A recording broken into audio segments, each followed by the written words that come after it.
So, anyway, all right. So we're basically going to be talking about the whole idea of going natural and the shift to build a culture of life. I was asked to do this talk initially the first time we did this conference because I had recently changed my practice from prescribing birth control pills to no longer prescribing birth control pills for a myriad of reasons. We'll touch on a bunch of those during the course of the talk. But it's kind of evolved since then because my practice and my life have evolved since then. So in any case, I'm first going to tell you I've got some conflicts of interest. I'm a practicing Roman Catholic physician who accepts the totality of the teachings of the Catholic Church as inspired Word of God, reflecting to His beauty and goodness. I believe these teachings are supportive and ultimately essential for the common good. I believe these teachings of the Roman Catholic Church are entirely consistent with scientific truth, and they promote excellence in clinical and medical practice. You know, I tell you this, some of this is just kind of, you know, people always giving conflicts of interest because I work for this drug company or that drug company. This is who I am. And it doesn't mean that if you're not Catholic that I can't talk to you. It doesn't mean if you're not Catholic this doesn't apply to you. But you need to understand that is where I'm coming from. In any case, professional background, I, like Monica, went to St. Louis University. Unlike Monica, I had a minor in theology, so she's ahead of me on that front. I got my major in biology. Nobody told me I didn't have to do a science major to go to medical school. University of Iowa College of Medicine, so I was born a Hawkeye, became a Billiken, still am a Hawkeye. Did residency training in Waterloo, Northeast Iowa Family Medicine residency program there. And then, again, like Monica, went to the Book Politics Institute to learn Creighton model to be a neurotechnology medical consultant. My medical practice, I do full spectrum family medicine. Originally started with Unity, what's now Unity Point. It was Iowa Health Physicians at the time. Split off to join a residency classmate of mine, forming Kevin Pranger Family Medicine. When I made the changes in my practice, we ended up shifting different ways and began Fiat Family Medicine and Fertility Care Center. I do hospital care, including obstetrics. And you know, now I'm affiliated with Guiding Star Cedar Valley, which is, we'll talk about this afternoon just a little bit. Personal background, I grew up in Davenport, Iowa. My cows really like me for some reason right at this moment.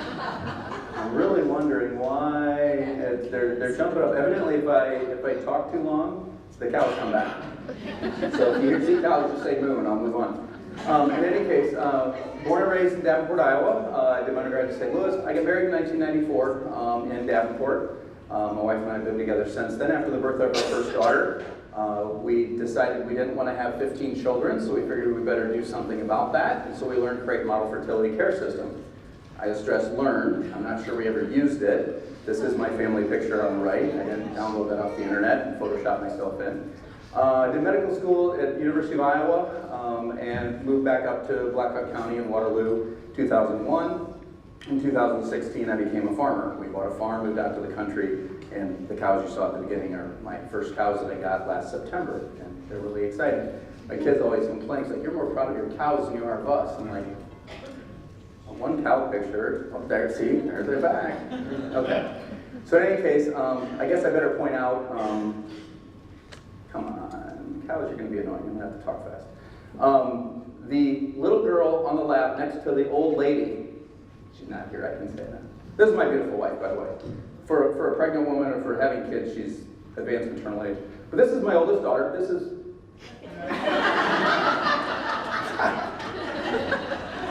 okay, bear with me a minute. Cows are fun, but we're just going to kind of delete that slide. And we're going to get back into this because we're not going to be looking at cows the whole time. I was going to say this is my granddaughter, but that's a bull calf. That doesn't work. But this is my granddaughter, Anna, who, you know, so they're not all. And then the guy standing right behind her is my son-in-law. So he's the only one that does not have my chromosome makeup in any way, shape, or form in that picture.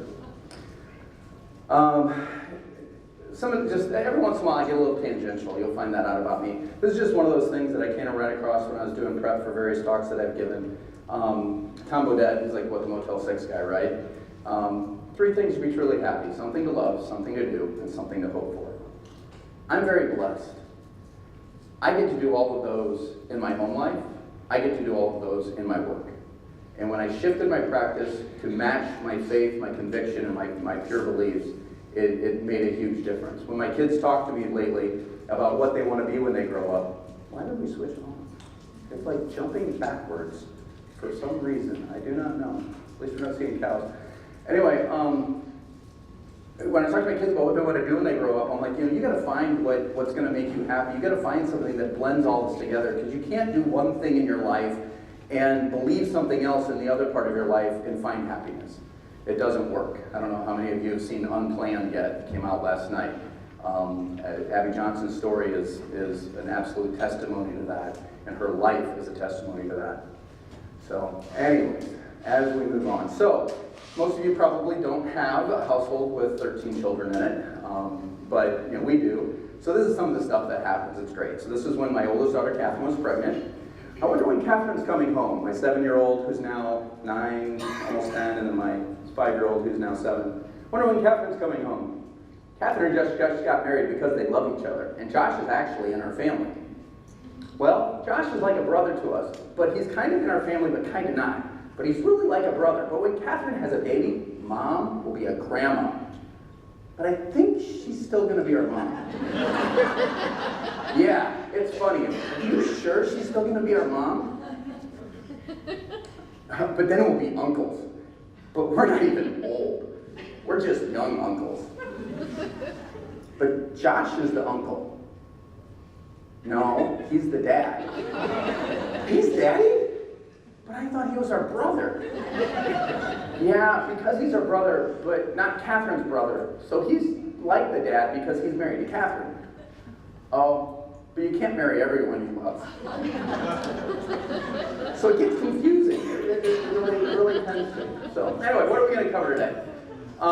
We're gonna start with, and this is kind of a, I'm trying to throw a bone out to what Jamie talks about in her talk, that she's not going to be able to give. But she talks about going from desperation to empowerment. And the whole idea of using these natural systems and integrating this into your life really can move you from a point of desperation to a point of empowerment where you have that ability. So we're going to talk about some of this history of desperation when it comes to family planning issues. Where it talks about little known problems with the artificial contraceptives. And we say little known because people don't talk about them. And we've touched on that a little bit, but there's other ones that I want to kind of hit on. The distorted perspectives in the medical community. Why as a Catholic physician do I go through medical school and I come out and I'm prescribing birth control that's against what my faith teaches me? Well, it's because the medical community tells you what you're supposed to believe, tells you what you're supposed to think, and reveals that information to you. What is the ideal family planning option? Barriers to fertility awareness, and then an introduction to neprotechnology, and then that progression to empowerment as you move through this. Okay, so some basic definitions, and this again is just kind of a simple idea. Desperation, the condition of being desperate, recklessness arising from despair.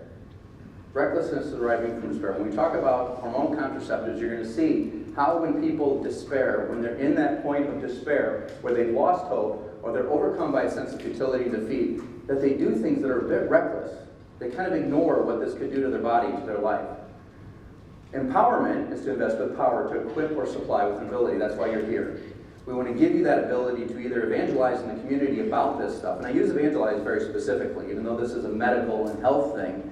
It's get that word out, get people to understand that these things exist, understand why they're good, and to give you some of those discussion points so you can tell people why they should do this. Why should you break from the norm and go this route? So, this is some of the history of family planning options that have shown the desperation. First thing, since creation of the world, if you don't have sex, you won't get pregnant, right? So abstinence works. I think we forget that in our schools, in our culture, definitely in our government, in our medical community. So in ancient Greek mythology, going way back, Persephone, the god of spring, only ate pomegranate seeds. She was raped and kidnapped by the god of death, brought to the underworld. And, why did she eat pomegranate? Well, pomegranate seeds evidently convey some fertility issues. That's really getting annoying. But this in Greek mythology caused the first winter. And, they talked about it in ancient Greece. Another ancient time, suppository vacation, cotton, dates, and honey had spermicidal effects. So people would make this paste up, put it in their vagina, cover the cervix, and hopefully not get pregnant, so they can have pregnant when they want to without worrying about getting pregnant. Crocodile dung and honey was also used, like in Egypt and other places in the ancient world. Interestingly enough, they figured out at some point that crocodile dung actually changed the pH of the vagina, so it actually improved fertility in some ways. So they kind of fell out of favor of that. In ancient China, people would drink lead and mercury to prevent pregnancy. That didn't go so well, caused infertility, seizures, brain damage, death, little things that you do evidently when you're desperate. In the Middle Ages, this is one of the ones I got from Jamie that's absolutely hilarious, is an amputated weasel testicle tied around your inner thigh would help prevent pregnancy. And as she always would say, probably because a guy wouldn't come near you. Same thing if you put a foot and tangled it tighter around the neck. It's like, this is interesting. And then of course, walking around where a pregnant wolf urinated 3 times. That'll work. And then drinking dried beaver testicles brewed with alcohol. Yeah, sure. That's no. All right, so you move forward to the 7th century BC. There's a flowering plant, Silphium, if I'm pronouncing it correctly. It only grew in one place in the world, in modern Libya. And it evidently had contraceptive properties. You'd make an elixir with it, and you could take it, and it legitimately worked. And it became so popular and such a valuable commodity that they drove the plant to extinction because the people wanted this so bad because they did not want to have children. Some reports of male contraceptive in ancient times, you use fish bladders, linen sheaths. That's getting annoying. Oh, no, I gotta go back to it. Fish bladders, linen sheaths, animal intestines. They first started doing spermicides. They'd take these linen sheaths and they would put chemicals in them and then dry them out or make a diaphragm out of them. And those chemicals then would create that. You can only imagine what that might do to the vagina and yourself. Lysol was used it was marketed as a feminine hygiene product. You'd put Lysol in your vagina in the early 1900s. It was because of the laws that were passed that made birth control illegal. So they marketed it as a feminine hygiene product. So you put it in after intercourse, you could prevent you from getting pregnant. And then 1916, Margaret Sanger, we all know who she is, opened the first birth control clinic in the United States in spite of the Comstock laws. That's the name I was coming up with the laws that I couldn't come up with earlier. So then, after that, you fast forward into the 1930s and 40s, Margaret Sanger worked with Catherine McCormick, who was the International Arbiter heir, and this is not a poke against International Arbiter, although I'm from the Quad Cities and from Waterloo, and tractors are supposed to be green. Dr. John Rock, who interestingly was a Catholic obstetrician at the time, and there was a third guy, I didn't bother putting him on there because it wasn't all that interesting, but they're the ones that started working on birth control pills. First trials began in Mexico. They gave these pills to women, and the original birth control pill, they didn't cycle you. And so what would happen is they'd give the pill, it would suppress their cycles, and they would go along and they would, why does it keep going back to my... Anyway, they would go along and they weren't having their periods, and they just quit taking it. Like, this isn't natural. This isn't normal. Why am I doing this? So then they had to change it, put a placebo week in there so that people would have periods. 1960, the pill was approved. 1968, they approved the IUD, the intrauterine device. We talked about that briefly. That's become incredibly popular in today's world. But most of the original IUDs were pulled from the market because of all the problems they caused between infections and perforations, sterilizations, death, all these kinds of things. Again, that were... My screen going to sleep or something? In any case, the IUDs were pulled from the market. Interesting, that's what I was going with it. The IUD came from Arab camel drivers. They would be going across the desert, and evidently they would put stones in the uterus of the female camels so they wouldn't get pregnant on their caravan trips. And that's, it's like, oh, well, it works for camels. Maybe we should try that with people. Paragard is the copper IUD that's out now. It came out in 1998. Mirena is the synthetic progesterone secreting IUD that came out in 2000. Plan B, another benchmark in this, Plan B is the emergency contraceptive you can take after having intercourse that basically, hopefully, will kill the baby before, so you don't have to go somewhere. That became over the counter in 2013. So I mean, all this stuff is going on, and it's not really great. So then you talk about sterilization procedures. So male sterilization, I mean, in hundreds of years ago, this was a punishment. You would castrate people. You might take the penis off along with the testicles, but you would castrate people so that they couldn't reproduce. And a lot of times it was because they were either mentally ill, they were in prison, they had genetic deformities, they were retarded or something. And to think that, by the time we got to the 1960s, people were like, hey, yeah, I want you to do that to me. It's really weird the way the world has come. Female sterilization, the first tubal ligation was done in 1880, and it was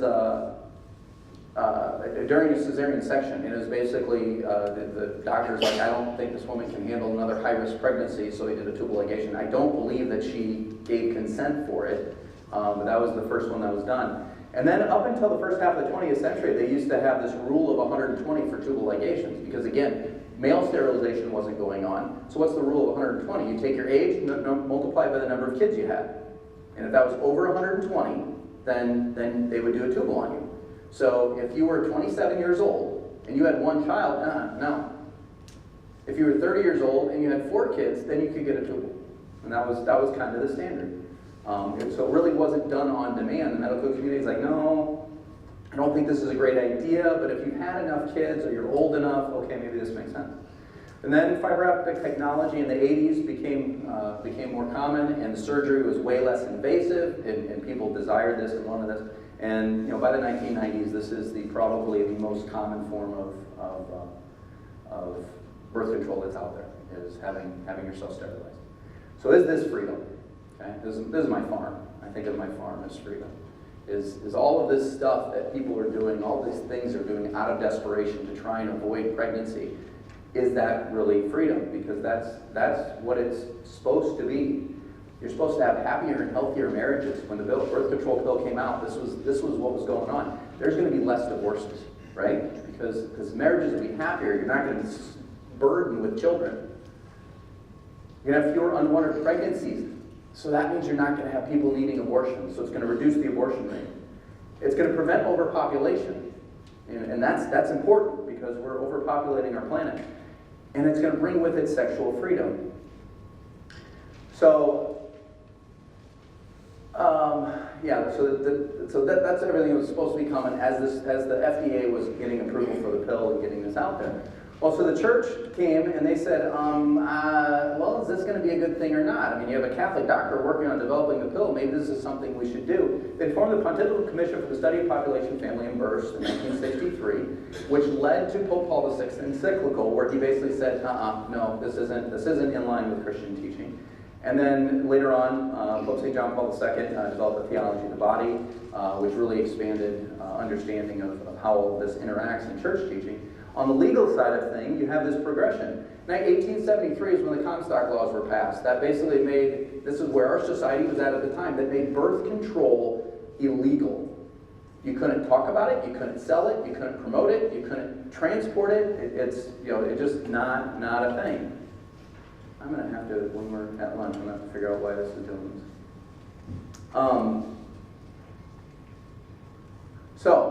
Comstock laws. The 1965, so Comstock laws were there, right? So now we've got to overturn the Comstock laws. So in 1965, Griswold versus Connecticut was driven by Planned Parenthood, gave married couples the right to use birth control, and gave it to them as a right to privacy. Okay, and that kind of paved the way for a lot of other stuff on this. Einstein versus Baird is 1972. That's when unmarried people and minors could now get birth control. Because up until then, it was, I think when that legal decision came down in 26 states, still you couldn't, if you were a minor or you were unmarried, you couldn't get birth control. And again, because of the right to privacy, and then of course the right to privacy led to Roe v. Wade in 1973, which basically legalized abortion. So what was this Pontifical Commission? And this is kind of important because it kind of gives you a sense of timing and what these natural methods can do for people. It was back in '63. There really wasn't a whole lot of things that were out there that were possible that people could use. I mean, Billings' method was kind of new. Most of it was rhythm method. But the Christian Family Movement couples did this, and they did their research on it. And 64% of the respondents said that periodic abstinence and using the rhythm, because it was a rhythm method, was helpful to their marriage. All right, so 64%. 30% said it helped spacing children and contributed to harmony of the husband and wife, 18%, and it was important to their spiritual lives. So 2/3 of them thought it was a good thing. And similarly, about 3/4 thought it was harmful in some way. 28% thought it led to frustration of love. Good Lord, come on. I'm sorry about this, guys. Maybe if I sit here and I touch the trackpad, it'll stay awake. So arguments and irritability, fear of pregnancy, all this kind of stuff. So it kind of keep these ideas in the back of your head. I've got a slide later on that we're going to talk about the Billings method and the response to that and how much it's improved because the quality of the method is better. So in spite of this study, in spite of a lot of pressure, the church, Pope St. Paul VI, came out in 1963 with Humanae Vitae. This is Of Human Life. It's a Catholic document. Basically spells out the church's response to birth control in the world, and it calls directly to physicians and people in the medical field to work towards this. The important thing, I think, for you guys to know about this is there's several things that he talked about in this encyclical that were basically predictions of where the world's going to go. If we make contraception widespread, what's it going to do to our society? Well, here's the first thing. It's going to open wide the way for marital infidelity and a general lowering of moral standards. What do we think? 1950, infidelity rates, divorce rates, moral standards. I mean, most of us in this room can remember television when half the words that are said on television today were like total taboo and you couldn't say it. Half the scenes that you show in movies, you couldn't get away with that. I don't think it's too hard to understand that, moral standards have gone down. Another thing is the man who grows accustomed to the use of contraceptive methods may forget the reverence due to a woman. They'll use them as an object. I don't think we have any problem seeing that in today's world. Reduce her, being a woman, to being a mere instrument for the satisfaction of his own desires, no longer considering her as his partner, whom he should surround with care and affection. And then, who will blame a government which in its attempt to resolve the problems affecting an entire country resorts to the same measures as are regarded as lawful by married people in the solution of a particular family difficulty? Should they regard this as necessary, they may impose their use on everyone. Anybody know of any cultures or societies that do this? Not so sure ours is that far off. So, is it really better for marriage? So here's a graph showing use of contraceptives, the red line, and the number of divorces. Divorce rate was stable for a long, long, long time. You introduce contraceptives in the mix, within a few years, divorce rate skyrockets. Okay? So I think you got a hard time believing that, less divorces. Here's your abortion rate, okay? Now, there's another graph that I've got that shows the abortion rate prior to Roe v. Wade. It is low, but existent, and reasonably stable. Roe v. Wade, you get a big spike. But wait a minute, birth control pills came out, what, about here? Okay? Wow, abortions went way up. Now, they're starting to come down, thanks be to God, but there's a lot of things that factor into that. You see this yellow one? So the red is Guttmacher Institute. That's Planned Parenthood's numbers, right? CDC is the yellow. Look at this. 1998. Wow, we did something really awesome, didn't we? No. California quit reporting their abortions.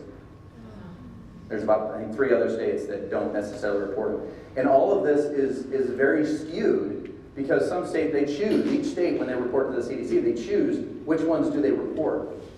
Do they just report the surgical abortions? Do they report the medical abortions? Do they report Plan B? So a lot of people argue that some of this decline is not really a decline, it's just that we have more options available, and some of them aren't reported. Well, what about the birth rate? Because we're going to prevent overpopulation. Well, this goes back to 1900. So when the birth control pill came out? Right around here, right? Okay. Well, our birth rate was going down. You know, I like this graph because it kind of shows the baby boom, right? And it kind of shows how World War II caused this drop in the birth rate, and then you just had a recovery. It really wasn't a boom, right? You look at 1900, 1910, it was actually a lot higher. But it was because of that drop, and boom, everybody started having babies at once. Look how it keeps going down. Just keeps going down. And, you know, to a certain extent, are we still really worried about world overpopulation? You know, here's our global birth rate dropping in 1950s across the world. What do you have to maintain your society? What do you have to have for a birth rate? 2.1, right? Because if you have man and woman come together and create children, to replace yourselves, you have to have 2, and you have to have just a little bit more than 2. Because of the fact that some kids don't make it to reproductive age. So 2.1 births per woman. But worldwide, it needs to be 2.33. Why? Because in developing countries, it's a little higher. In some countries, as high as 3.4, because the mortality rate is much higher. But look where we're at. I mean, we're down at about 2.3. I mean, I don't think I have to worry about overpopulation. You know, and do birth control pills contribute to that? Well, maybe. But right now, in the United States, we're at 1.7. If it wasn't for immigration, we're going to cease to exist. I mean, it'll take a few generations. So, kind of a neat picture. Evidently, they don't want you to look at that picture. Kind of a neat picture. I showed this to a lot of my patients. I'm like, wow, that's beautiful. Wow, my computer doesn't want me to show that to you. The problem with this is my pasture. Summer of 2016, 55 acres, under about 10 feet of water. So, yeah, birth control, these are great. These are beautiful things, are they? So this is something that Vicki actually turned me on the very first time we did this presentation. Lionel Tiger, he's a sociologist, and he wrote a book, he did research and wrote a book, The Decline of Males. And I pulled some stuff out of here that I thought was very interesting. You know, male and female bodies and the social behaviors that typically go with them have evolved over millions of years to perfect mammalian reproductive cycle in which offspring are preserved by males who care for pregnant, lactating females. Sounds kind of like what Vicki was talking about, right? The introduction of modern contraception in the 1960s, however, radically altered the human social environment.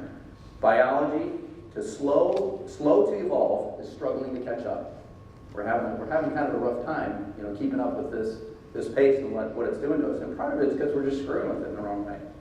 So anyway, one of the studies he did, this just totally stuck out first time Vicki. I was ready to delete these that Vicki was talking about them. I was going to pop them out of my talk. But this male monkey on a Caribbean island named Austin, all right?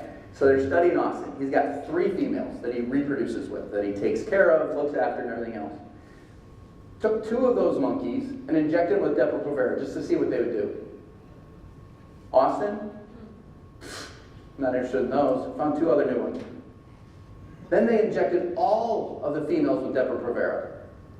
All 9 of the females on the island that he was in his little, whatever you call a monkey, clutch, herd, tribe, whatever. Oh my God, this is driving me crazy. Began to rape, masturbate, and behave in a turbulent, confused manner. Sounds like about half the men in today's society, doesn't it? All because you basically took those monkeys, made them sterile, infertile, menopausal. Because that's what Depo-Provera does. By shifting the responsibility away from men and women, condoms and diaphragms, and towards women alone, pills, IUDs, and the like, modern contraceptive technology has empowered women to control their own destinies while also leaving women more vulnerable and isolated by deflating a man's sense of power, sense of function, and sense of responsibility. I had a conversation just last week. One of our hospitals in Waterloo is adopting the church's ERDs and becoming a true Catholic hospital, and so they're no longer prescribing birth control pills, and some of the providers there are having a conniption fit. And one of them was saying, well, this is ridiculous. We should just let what we really need to do is we need to bring these women together in communities, and we don't need the men. I'm like, that's exactly what the pill's done. It's made men so they don't care. And we have this need where we have these single moms with all these kids that don't have help, don't have support. So they need this community. And this isn't the community Vicky's talking about, where you live in community, take care of each other, and then the men come home from their hunting expedition or whatever they're doing to help provide for their family, and then move from there. No, this is just, well, the men aren't involved. Tiger suggested that this explains why the push for legalized abortion increased after the pill became available. Because remember, you're not going to have abortions if you have the pill there. Well, the pill came out, and about 10 years later, legalized abortion. Why? Because when the pill failed, an unmarried woman found herself pregnant. She could no longer rely on a shotgun wedding or the dad to be involved. And as a safety net, she'd have to be able to have an abortion. And so she felt desperate for another way out. If liberation means the absence of unavoidable, irrefutable obligations, women's liberation has backfired. It's men who have been liberated. That's what the pill did. It didn't empower women. It made them more vulnerable. Made them more vulnerable. Because they don't have men, they don't need men. The men realize that. They're not held in. So, back to birth control pills. This is some of the stuff on, I remember I told you the first studies were done like in Mexico and whatnot. The original pill was, the original pill was a progesterone-only birth control pill, and it was being studied and labeled for menstrual disorders, not for birth control. Because the researchers feel that it would not be approved as a contraceptive product. And then once it was approved, they had a box warning on it that said, this will likely prevent you from achieving pregnancy. And then doctors just started writing for it all over the place. And again, this is still in that era where Comstock laws were applicable in a lot of situations. So birth control pills are used by 10 million women in the United States. Half of all pregnancies are unplanned. 1 in 200 women who take oral contraceptive pills perfectly become pregnant. 1 in 20 typically become pregnant in a year. So it's not 100%. There's nothing that's 100%. There's none of these methods we're talking about today that are 100%. Abstinence is, but otherwise, there's a failure rate. There's always going to be a failure rate. But this is great. So this is a quote out of my I think it's American Family Physician, my board's journal. And I got a few of these. Are you kidding? Good thing you're all listening and not really just looking, right? Anyway, despite a possible few months lag in the return of normal menstrual cycles, most women resume their previous level of fertility once they stop taking oral contraceptive pills. Oh, but these are harmless. These are harmless. It just might take a little while for you to get back to normal. So this gets into the idea of what are some of the things that the pill does that we don't really know about. This is the World Health Organization. This is contraceptives, and it's talking about category 1 and 2. These are reasonable methods to use. 3 and 4, you probably shouldn't use them. I just want to expose you to this. This is the category 3, so you really probably shouldn't use this. Birth control pills, hormonal contraceptive in general.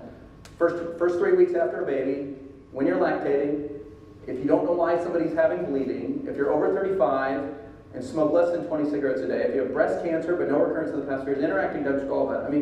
Do doctors talk to women about these in the exam room before they write it?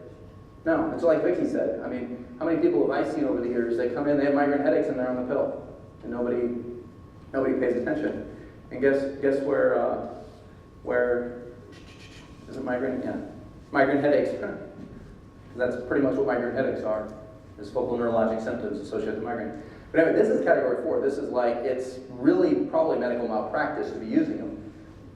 Blood clots, heart disease, structural heart disease where you have like a bad valve, diabetes, breast cancer, pregnancy, lactation, less than 6 weeks postpartum, liver disease, headaches, major surgery, over 35 and smoke more than cigarettes a day, more than 20 cigarettes a day, hypertension, all these things. People, they don't talk to people about this.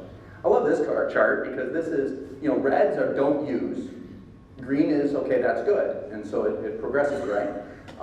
So the combined oral contraceptives, look at all the red.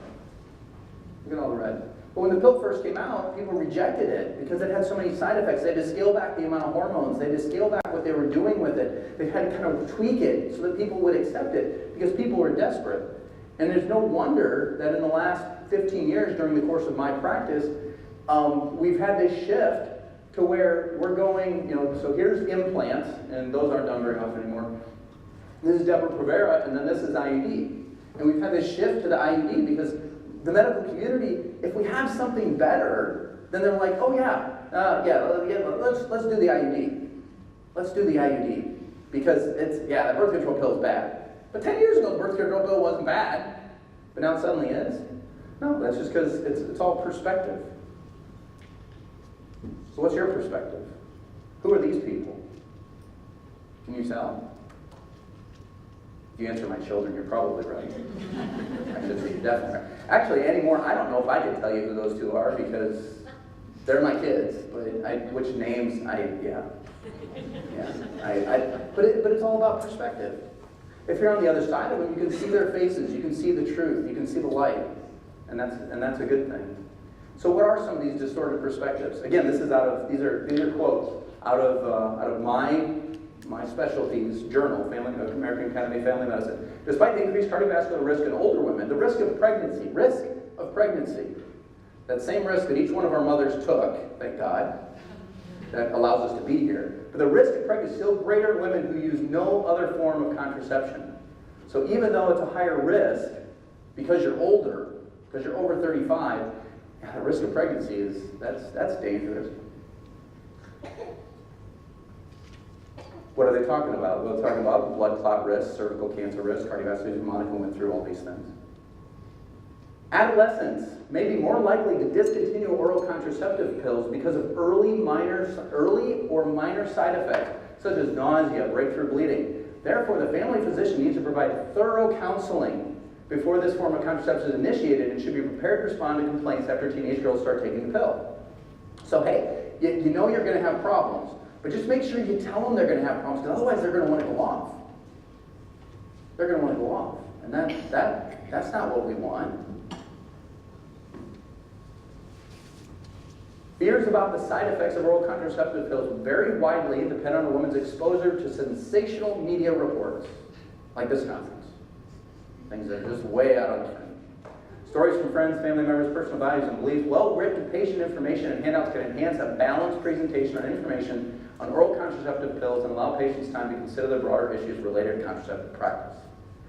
I'd be willing to take a bet that everybody in this room who was offered birth control pills by a physician were not offered a natural method as an alternative. They didn't give you both sides of it. They didn't give you all the options. I've got a colleague of mine in Waterloo who got kicked out of her practice because she decided to stop prescribing birth control pills because she wasn't giving all of the options. People prescribing these don't give all the options. They don't do the informed consent the way they're supposed to either. So what are the side effects you see? The estrogen side effects, nausea, breast tenderness, vascular headaches. The progestin side effects, acne, oily skin, hirsutism, and weight gain, which is really funny because some of the birth control pills you use to treat acne, but it all depends on which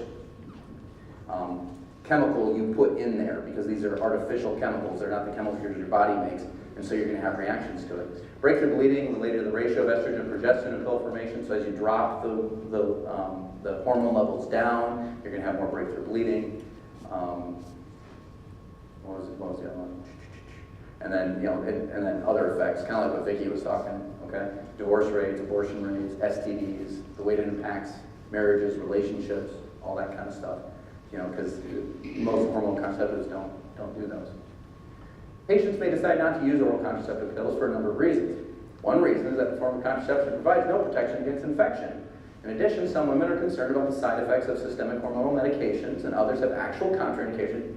So yeah, it might happen, but boy, I don't know what we do with those people is kind of the general thought we're given in medical school. It's like, yeah, it might not happen. There might be people, when I started, it was amazing. When I quit prescribing birth control in my practice, the number of patients that I saw that I had in my patient base that were already seeing me, and they weren't on birth control for whatever reason. When I was talking to them about this, they're like, well, yeah, I'm like allergic to them, or I had these side effects, or I wouldn't want to put that in my body. And that's one of the things I told people, is I said that was the deciding factor for me, is I came to the realization one day that in my married life, there's no way in heck I would have my wife take a birth control pill.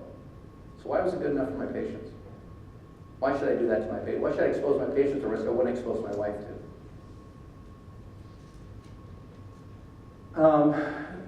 So this is, well, you might want to tell them, hey, if the 50 and 1,000, the 5 to 10%, let's say, of pregnancies that happen, you might want to tell them to use another method. Maybe you should use some acacia and cotton and put it up there. Crocodile dung might help too. I don't know. But you gotta be careful.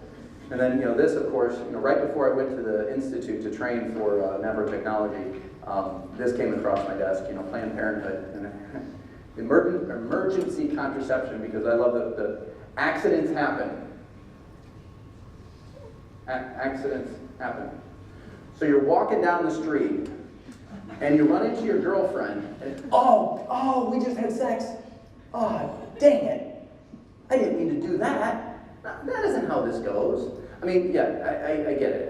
There's rape and stuff like that that we can't control, but that's not what this is talking about. You accidentally got pregnant from having sex. Well, what does sex do? I kind of have a conversation with teenage girls in my practice all the time, trying to bring that back. It's like, in the analogy I give, if you're going to have sex, what's the primary purpose? What is the primary purpose of sexual intercourse? To get pregnant. There's other things. There's bonding. There's expression of love. There's great. It feels good. Great. But the primary purpose is to get pregnant. It's like going out and buying a car that doesn't have wheels.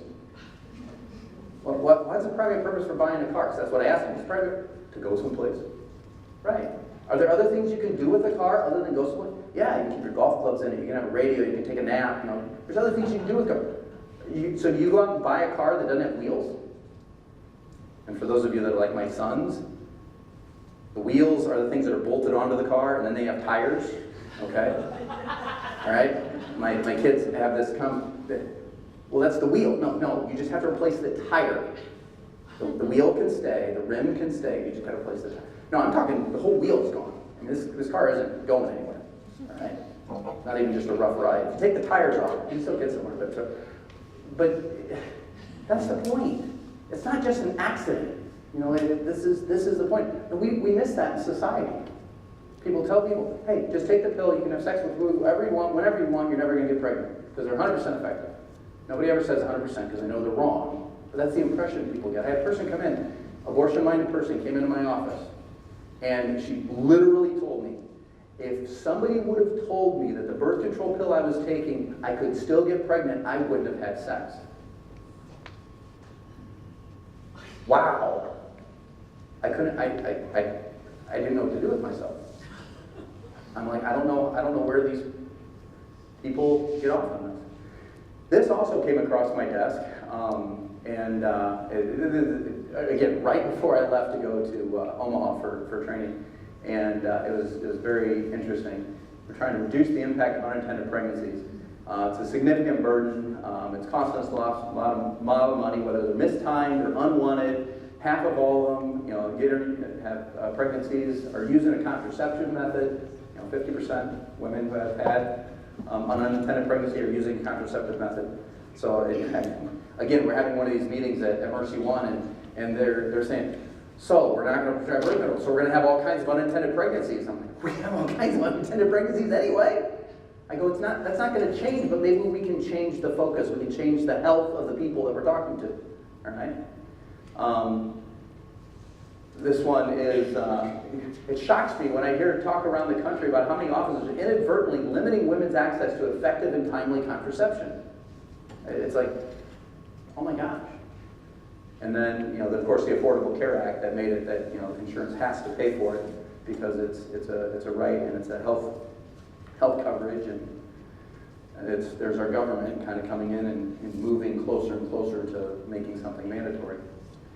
So the most important consequence of contraceptive failure is an unintended pregnancy, which is costly to the individual and society. Skip down. No, don't change slides. Come on. Are you serious? A majority of men and women value the assurance of using a birth control method as reliable and convenient. NFP is neither reliable nor convenient. This is what we as physicians are taught. This is what we're taught. I was looking, when I was doing prep for this, the Guttmacher Institute, they quote natural fertility awareness methods as having a failure or a success rate of avoiding pregnancy between, I think, 64 and 88%. Okay, Monica's showing his slides, and I have similar data. So here's the technological contraceptives. You look at the numbers. I mean, nothing is 85% pregnancy rate, but spermicides 28, 22. You get down here, Depo-Provera is 6%. The contraceptive pill, you see the numbers. Now let's switch over to the natural methods. You've got typical use, you've got perfect use. Okay, can I go back? So perfect use, very low numbers on the right. Natural methods, perfect use. Wow, those are similarly low. And this is out of the article that's saying that they're neither safe nor effective, kind of thing, right? And it depends. I mean, some of these are, this 2-day method. This is super simple. Again, I go back to the meeting we had at Mercy One. They're like, oh, but we're dealing with uneducated people who just they're just not going to be able to do this. Oh, good Lord! Mother Teresa was over in India in Calcutta, teaching women natural methods of avoiding pregnancy. No, they don't have to be super duper educated. And there's all kinds of different forms that are out there, different models that are out there. And they have a little bit of variation in their efficacy, sure. But in medical school, they just bundle these all together, combine the rates, and say, yeah, it's only about 75% effective. Never mind the data that's out there. And you can't look at perfect use. Nobody can use these perfectly. Well, then why do we look at perfect use for the birth control pill or the IUD or whatever else? All right. Some of this is, again, just fun stuff that I find. Dragons, you don't have to tell kids dragons exist. Fairy tales are there to tell them that they can be killed. Okay? This is something we can do something about. So, medical advances. Yes, this is great medical advances that we've made. Contraception. We haven't reduced the unintended pregnancy rate. We seek to suppress and destroy normal function of fertility when we go in and we do a vasectomy or tubal ligation, or we suppress their cycle completely with Depo-Provera or something like that. Anybody in here know kind of the average length of time it takes you to get pregnant after coming off Depo-Provera? It's like 1.5 to 2 years. That's if you can afterwards. Legalized abortion. What was the point of that? Was it eugenics, as Margaret Sanger actually stated? Or was it just to empower women? No, they didn't empower women at all. This was something, this is a little scary. World Health Organization, they were doing some testing with a vaccine in Kenya, Mexico, and the Philippines. And what they're doing is they were giving a vaccine and they were tying human chorionic gonadotropin to the vaccine to generate an immune response against human chorionic gonadotropin. To do what? To sterilize people. To basically vaccinate you against pregnancy. You want to talk about a government or a world organization that's imposing its will? And they were doing this, and they got caught, basically. They were doing this, they were just doing it. They're like, oh yeah, we'll vaccinate you against tetanus. Here we go. And they were testing it to see if it would work. They weren't telling them. And they just started, these societies, these communities started noticing nobody was getting pregnant. I'm like, wow. And then assisted reproductive technologies. We haven't really talked about this much, but this is like in vitro fertilization. Where are you getting pregnant at? In an operating room, in a doctor's office? I mean, that's not the way God intended it. It doesn't seek to understand fertility, and it has total disrespect for life. They make, you come in, they have you ovulate, they make 8 embryos, they put 3/4 of them in the freezer to use later, and then they implant a couple. And yeah, you're going to lose a few. Who cares? It's not a big deal. They're just embryos. They're in the freezer. Who cares? Realization hit me on this one once. I was in the office and I had a patient come in. She had a baby through IVF. I'm taking care of that baby, and You know, she's like 40 years old or something. I'm like, I suppose you guys are probably done having kids. She goes, I don't know. I've got 2 embryos still down in the freezer down there.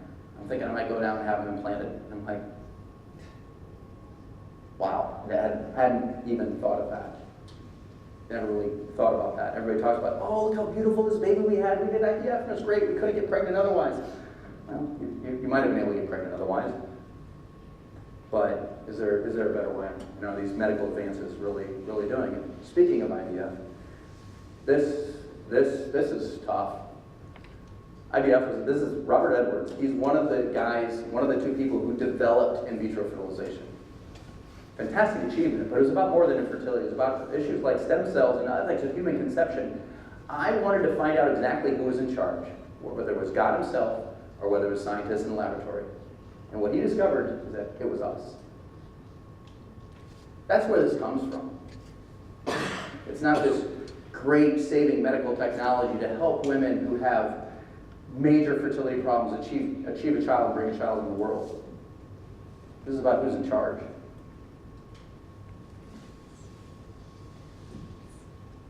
Where are we at time-wise? I think this is a good place to stop. I'm going to ask you what you think about that shot when we come back. But anyway, I think we're breaking for lunch. Yes? Breaking for lunch? Just have a couple of, we're going to do another door prize in just about 5 more minutes of a short talk. Okay. So yes. I'm sorry. And about, you're going to talk? Yes. For 5, yes, gotcha. All right.